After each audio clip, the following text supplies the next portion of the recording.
जीव इस संसार में माया में डूबा हुआ है।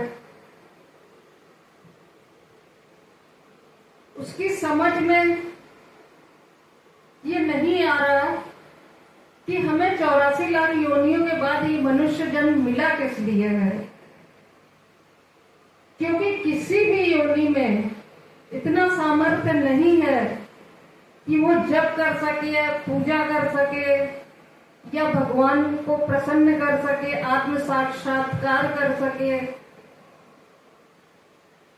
फिर भी मनुष्य को समझ में नहीं आता कि हमें क्या करना है। अरे इसने वो कह दिया, इसने ये कह दिया, फलाने रिश्तेदार मुझसे नाराज हो गए, आज उसने मेरी निंदा की, आज इसने मुझे गाली दी और मैं उसको ये कर दूंगा, मैं उसको मार डालूंगा, मैं उसको बद्दुआ दे दूंगा। क्या है ये सब? कब समझेगा मनुष्य? श्रीमद् भगवद गीता का आप अध्ययन करो सभी को। हमारा तो कहना है कि जैसे कि आजकल पब्लिक स्कूलों में विदेशों की नकल की जाती है, इंग्लिश इंग्लिश इंग्लिश। अरे गीता के एक श्लोक, दो श्लोक डेली पढ़ाओ, अपने सनातन धर्म के बारे में बताओ बच्चों को कि क्या है, तब तो उन्हें ज्ञान होगा। और सर्वप्रथम तो ये घर से माँ का काम होता है कि बच्चे को थोड़ा थोड़ा बड़ा होने लगे तो अपने सनातन धर्म के बारे में, बाकी कितने देवी देवता हैं और श्रीमद् भगवत गीता समझानी चाहिए। पर नहीं समझ में आता लोगों को, सभी परेशान हैं। हमारे हिसाब से तो ये साधु सन्यासी और कुछ पुण्यात्माओं को छोड़कर संसार में सभी भटके हुए हैं।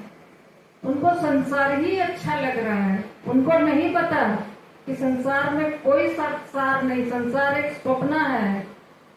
यहाँ पर हम सिर्फ एक किराएदार हैं। और जितनी जैसे किराएदार किराया देकर मकान में रहता है ना, वैसे ही भगवान ने हमको किराए के रूप में सांसें दी हैं। जितनी सांसें उन्होंने दी हैं, हम उतनी ही सांसें, उससे एक भी ज्यादा सांस नहीं ले सकते। यदि सभी मनुष्य इस बात को समझ जाएं कि हमें अपने कर्तव्यों का निर्वहन करते हुए हमारे मुख पर सदा भगवत नाम होना चाहिए, भगवत नाम का जप होना चाहिए, भगवत नाम भगवान की छवि सामने होनी चाहिए, भगवान के श्री चरणों में तन मन धन से समर्पण होना चाहिए। अपने कार्यों को करिए, कार्य करते जाइए, जप करते जाइए। यही मूल उद्देश्य है मनुष्य जन्म का। जय हरिओम।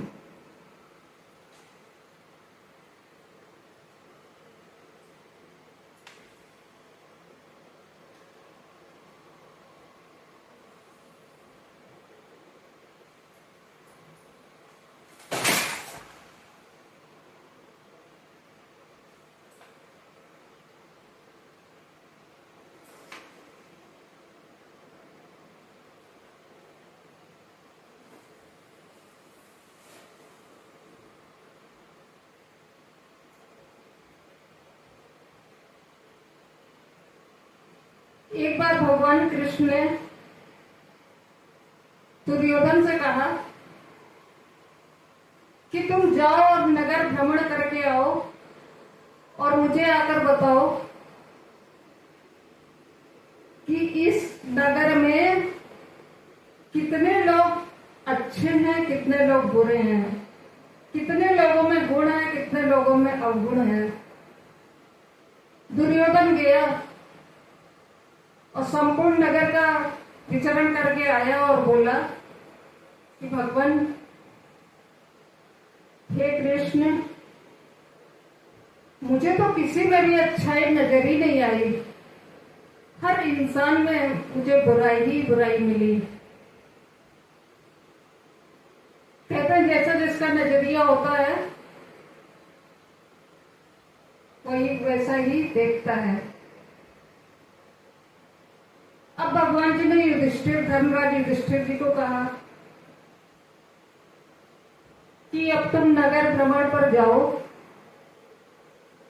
और ये देख कर आओ कि क्या चल रहा है, कितने गुणी लोग हैं, कितने अवगुणी लोग हैं। धर्मराज युधिष्ठिर चल दिए और विचरण करते हुए जब वापस आए तो भगवान ने उनसे पूछा कि क्या तुमने समझा, क्या देखा। तो धर्मराज युधिष्ठिर भी बोले कि हे कृष्ण, हे माधव, मुझे तो किसी में बुराई ही नहीं नजर आई, सभी अच्छे हैं। तो कहने का मतलब ये है, जो आत्मज्ञानी है, समझदार है, धर्मनिष्ठ है और जिसने अपने